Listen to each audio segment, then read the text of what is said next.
Bismillahirrahmanirrahim. Assalamualaikum warahmatullahi wabarakatuh. Alhamdulillahirrabbilalamin. Pada hari ini kita dapat bertemu kembali melalui video ini untuk membahas terkait COVID-19 di episode ketiga. Untuk teman-teman yang baru bergabung dapat melihat kembali pada episode sebelumnya, pada episode 1 dan 2. Di situ kita membahas berbagai topik terkait COVID-19. Jadi pada pertemuan ketiga ini kita akan membahas terkait epidemiologi, terkait update terbaru, kemudian kasus transmisi di Wuhan dan di Jerman. Kemudian kita akan membahas terkait masa inkubasi dari COVID-19 ini sendiri. Baik, sekarang kita akan langsung saja membahas terkait epidemiologi terbaru. Jadi di sini kita membuka dari gisandata.maps.arcgis.com. Ini dikeluarkan dari Universitas Johns Hopkins yang berada di Amerika Serikat. Ini dengan berbagai sumber. Jadi untuk sekarang kita bisa melihat total konfirmasi di seluruh dunia adalah 549.604 kasus dengan total kematian kasus kematian ini ada 24.863 kasus. Kalau kita ambil case fatality rate untuk sekarang ini, data sekarang ini adalah sekitar 4,5%. Jadi ini total kesembuhannya ada 127.530 kasus untuk sementara ini. Jadi data ini kita ingatkan kembali masih terus bervariasi dari hari ke hari. Jadi ini adalah untuk kondisi yang sekarang. Nah di sini kita bisa melihat untuk kasus paling tinggi ini ada di Amerika Serikat, kemudian ada di Cina dan ada di Italia. Yang mana pada beberapa negara seperti Amerika Serikat, Italia dan beberapa negara maju lainnya ini mengembangkan suatu tes yang agresif sehingga kasus terkonfirmasi dapat tercakup lebih banyak. Baik, sekarang kita melihat update yang ada di Indonesia. Jadi di sini kita bisa membuka dari infeksiemerging.kemkes.go.id. Ini resmi dari Kementerian Kesehatan. Di sini kita bisa melihat update terkait kasus COVID-19 yang ada di Indonesia. Jadi untuk update sekarang situasi kasus di Indonesia ini ada sekitar 4.489 spesimen yang diterima dan ada 3.443 kasus negatif yang mana sisanya adalah kasus positif.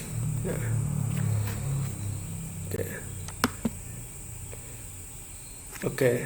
Nah, di sini kita bisa melihat untuk kasus konfirmasi. Baik, kita balik lagi. Untuk kasus konfirmasi ini ada 1046 kasus dengan 87 kasus meninggal. Ini khusus di Indonesia. Sehingga kasus meninggalnya ada sekitar 8,3% dari kasus yang terkonfirmasi. Nah, di sini ada sedikit informasi tambahan. Jadi untuk transmisi lokal kemarin kan ada di Jawa Barat, ada di Jawa Tengah sebagian kabupaten dan kota, ada di Jawa Timur. Sekarang ada tambahan di luar Pulau Jawa, ini ada di Pontianak, di Kalimantan Barat, dan di Makassar.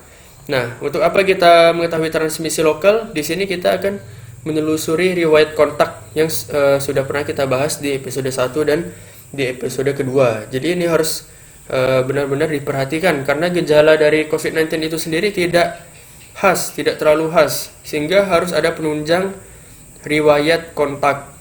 Dan untuk konfirmasi harus ada penunjang dari hasil laboratorium. Sekarang yang paling akurat adalah dengan tes PCR, dengan RT-PCR lebih tepatnya. Baik, di sini ada dari situs covid19.kemkes.go.id. Ini juga kita bisa buka. Ini untuk melihat lebih detail untuk per kasusnya. Ini update tanggal 27 Maret 2020. Nah, ini kita bisa melihat kasusnya per provinsi di Indonesia. Jadi ini paling tinggi tetap masih pada Jakarta untuk kasus konfirmasi tertinggi 515 kasus dengan jumlah kematian 46 kasus kumulatif di Jakarta. Ini kami turut berduka cita. Semoga cepat ditemukan jalan keluar. Kemudian ini ada disusul dengan Jawa Barat untuk kasus konfirmasi tertinggi. Kemudian ada di Banten. Kemudian ada di Jawa Timur dan ada di Jawa Tengah. Nah, jadi ini bisa bapak-bapak, ibu-ibu, saudara-saudara sekalian dan teman-teman bisa melihat langsung dari situs ini. Jadi total kasus yang ada di Indonesia ini 893 kasus kalau dari data yang ini ya, yang terperinci ini. Ya, mungkin ada sedikit perbedaan karena dari kecepatan update ya sekitar segini sampai 1000-an kalau kita lihat di Johns Hopkins ya. Kemudian ada 78 kasus yang meninggal. Baik, itu untuk terkait update saat ini, kondisi yang saat ini. Sekarang kita akan masuk ke pembahasan terkait beberapa kasus terkait kasus yang transmisi di Wuhan dan yang ada di Jerman. Oke. Sekarang kita akan bahas. Jadi teman-teman yang kemarin masih untuk ingin melihat terkait informasi apa itu PDP, ODP, kemudian ada kontak erat dan sebagainya, itu dapat melihat pada episode 1 sebelumnya. Oke, sekarang kita lihat kasus transmisi yang terjadi di Wuhan dan di Jerman. Oke.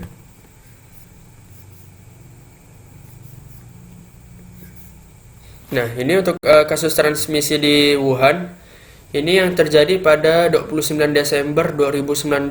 Jadi ini awal sekali waktu kasus ini diidentifikasi di awal-awal pertama kali. Identifikasi ini belum menjadi suatu pandemi pada saat itu. Jadi ceritanya ada suatu keluarga dari Shenzhen di Cina.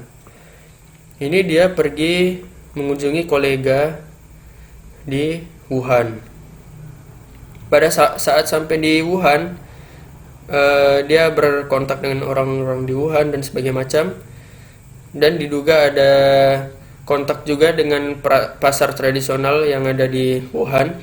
Nah, setelah di Wuhan 3-4 hari kemudian ini ada gejala yang timbul pada orang tua dan gejala pada kakek nenek yang dari Shenzhen ke Wuhan.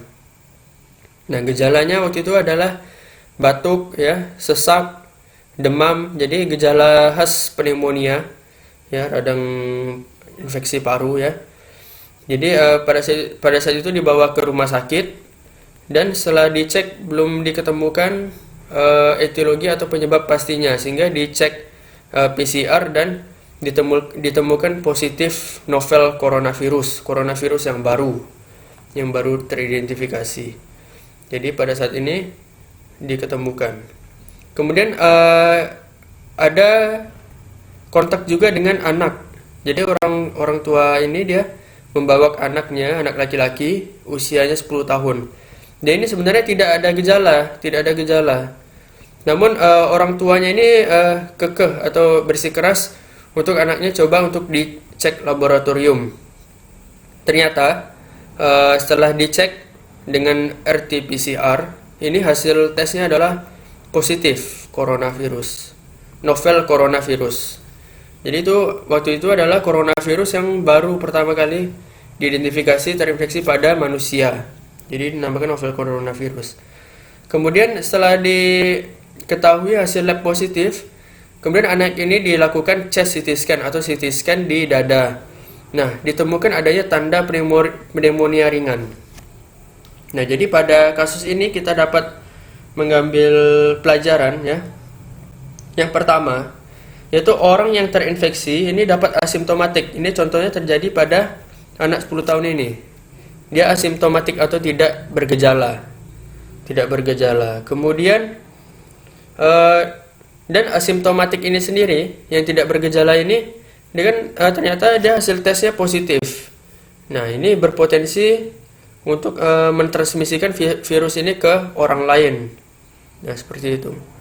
Kemudian pelajaran yang kedua dapat kita ambil, usia muda ini memiliki gejala yang lebih ringan. Berdasarkan statistik juga mendukung seperti itu, yang kemarin kita bahas di episode kedua. Dan begitu juga sebaliknya, dia kalau pada lansia itu angka yang menjadi serius atau bergejala berat itu semakin tinggi. Ini untuk berdasarkan hasil statistik. Tentu saja kasus ini tidak dapat menggeneralisir ke seluruh orang. Nah, sehingga diperlukan ada data-data pendukung, diantaranya statistik itu sendiri. Namun tidak menutup kemungkinan juga pada usia muda itu dapat bergejala berat, karena ada di data itu beberapa usia di atas 20 tahun itu ada persentase 0,9%, 0,4% dan sebagainya. Jadi ada, walaupun kecil, angkanya sangat kecil. Nah, jadi seperti itu. Jadi ini harus diketahui. Dan kita juga mengetahui yang tidak bergejala atau asimptomatik itu persentasenya jauh lebih banyak. Itu seperti yang kita lihat di pembahasan di episode pertama dan episode kedua. Dan hanya sebagian kecil yang menjadi berat dan harus masuk ke rumah sakit. Oke. Kita lanjut. Nah, ini kita akan melihat transmisi dari waktu itu namanya 2019 nCoV ya, novel coronavirus, pada orang yang tidak bergejala yang terjadi di Jerman. Jadi ini kita akan melihat transmisi SARS-CoV-2 yang terjadi di Jerman yang tanpa gejala. Ini kita dapatkan dari New England Journal of Medicine. Ini yang jurnal yang cukup valid. Ini adalah case report. Dan sekali lagi untuk case report seperti ini dengan sampel yang sedikit, ini tidak serta-merta dapat dijadikan suatu kesimpulan untuk menggeneralisir orang banyak. Namun dari hal ini kita dapat mengetahui sebagian bagaimana ciri-ciri atau karakteristik dari penyebaran virus itu sendiri atau penyebaran suatu penyakit. Jadi ini kasus transmisi di Jerman yang terjadi pada Januari 2020. Jadi ini kita bagi menjadi 5 orang. Ini garis ini adalah menunjukkan adanya 5 orang. Ini indeks pasien. Ini indeks pasien ini datang dari Cina ke Jerman. Dari Cina ke Jerman. Ini indeks pasien. Kemudian ada pasien 1. Ini yang memang ada di Jerman. Kemudian pasien 2, pasien 3, dan pasien 4. Ini memang ada di Jerman. Jadi pada saat itu dia ceritanya, kita lihat dari awal dulu. Ini indeks pasien dan pasien 1 dan pasien 2. Ini mereka melakukan meeting atau rapat. Ini terjadi pada tanggal 19 sampai 22 Januari 2020. Nah, ini diadakan meeting. Nah, indeks pasien dengan pasien 1 ini dia ketemu kontak langsung dengan indeks pasien pada tanggal 19 sampai 22 full. Nah, sedangkan pada pasien yang kedua, orang yang subjek yang kedua ini dia hanya bertemu 1 hari dari tanggal 21 sampai tanggal 22. Kemudian setelah meeting, yang dari Cina ini dia kembalilah lagi ke negara Cina. Dan pada saat kembali ke Cina, dia langsung mengalami gejala. Gejala. Ini sekitar pada tanggal 22 atau 23 Januari ya, 2020. Ini mengalami gejala. Pada saat itu kan sudah mulai outbreak COVID-19 di Cina. Sehingga dia gejala yang agak berat, batuk, demam, sesak. Kemudian dilakukanlah tes PCR. Nah, dari hasil tes PCR ini dia positif mengalami positif terinfeksi SARS-CoV-2. Positif terinfeksi ya dari RT-PCR. Kemudian pada saat bergejala ini dia melaporlah ke orang yang ada di Jerman. Dan apa yang terjadi yang di Jerman ini? Jadi pada saat orang ke-1 ini dalam beberapa waktu pada tanggal 24 Januari itu dia ada gejala ringan, gejala ringan. Dia hanya batuk, demam. Terus dalam waktu 3 hari dia kembali membaik seperti biasa dan tidak ada dirawat di rumah sakit dan sebagainya macam. Kemudian karena ini menelpon pada saat PCR positif, dia menelpon ke Jerman, sehingga orang di Jerman ini yang bergejala dan pernah kontak ini dicoba dilakukanlah tes PCR. Ternyata apa yang terjadi? Padahal pasien yang pertama ini dia asimptomatik atau tidak bergejala, atau dia gejalanya sangat ringan. Nah, dicek PCR ternyata positif. Dia tidak bergejala atau gejala ringan dan hasilnya positif. Nah, dari hasil positif ini sendiri dari Jerman ini berinisiatif untuk coba mengambil viral load atau jumlah virus yang ada di air liur atau saliva. Ternyata ada 100 juta viral load per cc dan itu positif ya, positif banyak ya. Nah, jadi artinya apa? Pada pasien asimptomatik atau tidak bergejala, di salivanya atau di air liurnya itu terkandung virus yang sangat banyak, sehingga pada orang yang tidak bergejala pun berpotensi untuk menularkan. Nah, kemudian ini berpotensi menularkan, jadi walaupun dia asimptomatik. Nah, kita kembali ke pasien yang kedua, dia padahal hanya berkontak pada 1 hari aja, 21, 22. Nah, ini timbul gejala hampir bersamaan dengan yang pasien 1, yang subjek 1.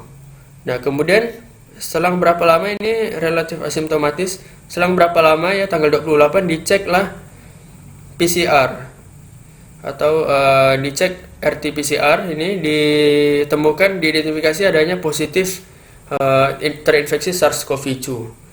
Dan pasien yang uniknya ini adalah pasien ketiga dan pasien keempat. Jadi pada pasien ketiga ini dia tidak hadir di rapat ini, tidak ada di rapat. Cuman pada tanggal 20, jadi ini kita perlu garis bawahi sebelum adanya gejala. Ini yang dari Cina juga sebelum ada gejala. Dan dari pasien 1 juga sebelum ada gejala, belum ada gejala sama sekali. Nah, ini bertemu, kontak ya, kontak sebelum ada gejala. Kemudian berjalanlah waktu ini kan, berjalan waktu, tanggal 25 ini ada gejala ringan, batuk pilek dan sebagainya macam. Dan karena dia tahu berkontak ya pada tanggal 27 ini, oh ternyata yang kontak sama dia waktu itu kan positif, sehingga ditelusuri juga pada pasien ketiga ini. Nah, pada pasien ketiga setelah ditelusuri pada tanggal 28 ini ternyata positif, padahal dia kontaknya sebelum ada gejala dan positif. Nah, itu ya.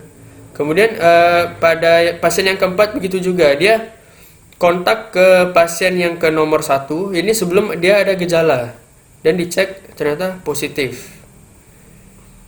Nah, jadi ini ada beberapa pelajaran ya yang dapat kita petik dari kasus ini.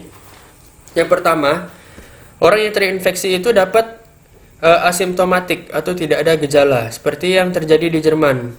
Jadi pada subjek 1, 2, 3, 4 ini tidak ada yang sampai ke rumah sakit, sampai di ventilator dan sebagainya macam. Ini tidak bergejala. Seperti yang kita tahu di pembahasan episode 1 dan 2, pasien yang tidak bergejala ini persentasenya lebih banyak. Atau gejala ringan ini persentasenya lebih banyak. Kemudian yang pelajaran yang kedua yang dapat kita petik, penularan dapat terjadi pada orang yang asimptomatik. Nah, sini kita bisa melihat orang yang relatif asimptomatik ternyata di air liurnya banyak sekali virus, sehingga dia berpotensi untuk menularkan ke orang lain. Jadi maka dari itu, walaupun tidak ada gejala, tapi ada kontak atau pernah ke wilayah transmisi lokal, ya, kalau untuk sekarang lebih baik di rumah saja dulu, mengkarantina, isolasi diri ya, minimal 14 hari. Kalau tidak ada keperluan yang sangat penting, tidak perlu keluar, kecuali kebutuhan mendesak. Seperti itu. Kemudian yang ketiga, pelajaran yang ketiga yang dapat kita petik adalah penularan dapat terjadi saat sebelum gejala. Nah, seperti yang tadi saya sampaikan. Saat sebelum gejala, sedang bergejala jelas karena ada virusnya di saliva, ataupun setelah gejala itu selesai. Nah, seperti di sini dia. PCR positif, viral load-nya positif. Maka ini adalah sebagai dasar pentingnya isolasi diri di rumah untuk sementara waktu ini. Nah, ini situasi yang terjadi di Jerman. Jadi hal ini sekali lagi saya tekankan, karena ini adalah sebuah case report. Tidak serta-merta hal ini menjadi suatu kesimpulan. Tidak serta-merta ini menjadi suatu kesimpulan, sehingga dan menggeneralisir ke orang yang lebih banyak. Namun hal ini dapat kita ambil atau kita petik pelajaran. Oke. Nah, ini ada sebuah jurnal ini mengatakan inkubasi periodnya ini adalah 3 hari, mediannya adalah 3 hari, dengan range waktu dari 0 sampai 24 hari. Jadi ada beberapa outlier kalau dalam statistik, ada yang di luar batas normal itu sampai 24 hari ya. Atau yang tadi seperti kita lihat yang kasus di Jerman itu 3 hari saja itu sudah bisa menimbulkan gejala. Jadi masa inkubasinya bisa singkat sekali, sampai hanya 3 hari. Namun kalau lebih aman, jadi ini melihat dasar statistik juga, itu juga bisa sampai 14 hari, bahkan sampai 24 hari. Sehingga itulah adalah dasar mengapa karantina atau isolasi itu dilakukan, sekarang disosialisasikan 14 hari. Jadi untuk mengurangi dari penyebaran. Nah, inkubasi yang singkat ini ada sisi positifnya. Sisi positifnya yaitu kita dapat mengetahui lebih cepat apakah kita ini ada gejala terinfeksi atau tidak. Kita dapat mengetahui lebih cepat, sehingga baik untuk identifikasi segera dan untuk penanganan yang segera. Jadi seperti itu. Baik, saya rasa sekian untuk pertemuan yang ketiga ini.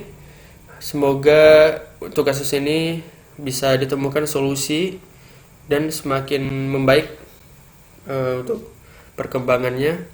Jadi tetap saya sarankan untuk saya sendiri dan untuk bapak-bapak, ibu-ibu, dan saudara-saudara, kita tetap berdoa kepada Allah dan bertaubat.